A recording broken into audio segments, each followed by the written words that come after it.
চলতি বছরের মার্চে ইসরায়েলের পক্ষে ১ লাখ সেনা মোতায়েনের ঘোষণা দিয়ে সামাজিক যোগাযোগ মাধ্যমে কৌতুকের বিষয়বস্তুতে পরিণত হয়েছিলেন উগান্ডার প্রেসিডেন্ট পুত্র এবং দেশটির মাত্র ৪৫,০০০ সামরিক সদস্যের প্রতিরক্ষা বাহিনীর প্রধান জেনারেল মুহুজি কাইনেরুগাবা।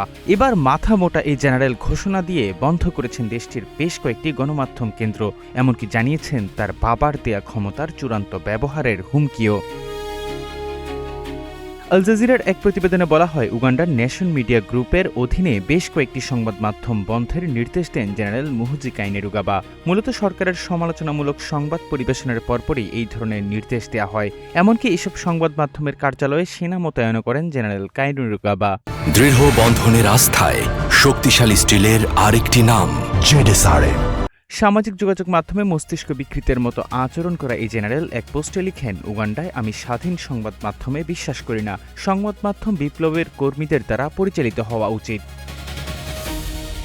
পৃথক পৃথক পোস্টে তিনি লিখেন, আজ থেকে এনটিভি ও মনিটর বন্ধ করে দেয়া হচ্ছে। আমার অনুমতি ছাড়া এনটিভি ও মনিটর পুনরায় চালু হবে না। এখন থেকে উগান্ডার সমস্ত গণমাধ্যম নিয়মকানুন মেনে চলবে। শুধু তাই নয়, আরেক পোস্টে তিনি লিখেন, উগান্ডায় আমার ইচ্ছামতো যে কোনো মিডিয়া হাউস বন্ধ করে দেওয়ার ক্ষমতা আমার আছে। ২০১৭ সাল থেকে এই ক্ষমতা আমার রয়েছে। এই ক্ষমতা আমাকে দিয়েছেন আমার মহান পিতা রাষ্ট্রপতি। এনটিভি ও ডেইলি মনিটর আজ এই ব্যাপারে জানতে পেরেছে।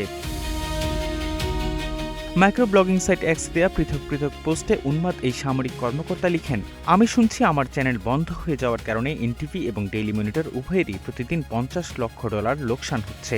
এটা আমার জন্য সুসংবাদ। এনটিভি এবং ডেইলি মনিটর চিরতরে বন্ধ হয়ে গেছে। এনটিভি ও মনিটর বন্ধ করাটা কেবল শুরু। আমরা আরও অনেককে গ্রেপ্তার করতে যাচ্ছি। এখন থেকে উগান্ডা সম্পর্কে সমস্ত খারাপ খবর আমার দপ্তর থেকে অনুমোদন করাতে হবে। প্রেসিডেন্ট এনটিভি এবং মনিটর দুটোই বন্ধ করার আমার পরিকল্পনা অনুমোদন করেছেন। আমরা পদক্ষেপ নিচ্ছি। আরেক পোস্টে তিনি লিখেন, আমরা এনটিভি এবং ডেইলি মনিটর উভয়ই পুনরায় চালু করার বিষয়ে যুক্তরাজ্য ও ইউরোপে আমাদের মিত্রদের সঙ্গে আলোচনা করছি। আমরা এই আলোচনার ফলাফল চূড়ান্ত অনুমোদনের জন্য মুজির কাছে পেশ করব। ডেইলি মনিটর এবং এনটিভি উগান্ডা উভয় গণমাধ্যমেরই মালিকানায় রয়েছে নেশন মিডিয়া গ্রুপ নামক কর্পোরেট প্রতিষ্ঠান। ডেইলি মনিটর জানিয়েছে, কাম্পালার নামোঙ্গতে অবস্থিত এনএমজি উগান্ডার সদর দফতর এবং সেরেনা হোটেল লোকেশনের বাইরে সশস্ত্র নিরাপত্তা কর্মীরা অবস্থান নিয়েছে। সেখানকার কর্মীরা জানিয়েছেন, কাউকে ভেতরে ঢুকতে বা বাইরে বের হতে দেওয়া হচ্ছে না। বার্তা সংস্থা রয়টার্স জানিয়েছে, রোববার দেশটিতে এনএমজির মালিকানাধীন এনটিভি উগান্ডা, স্পার্ক টিভি এবং অন্যান্য টিভি ও রেডিও সম্প্রচার বন্ধ ছিল।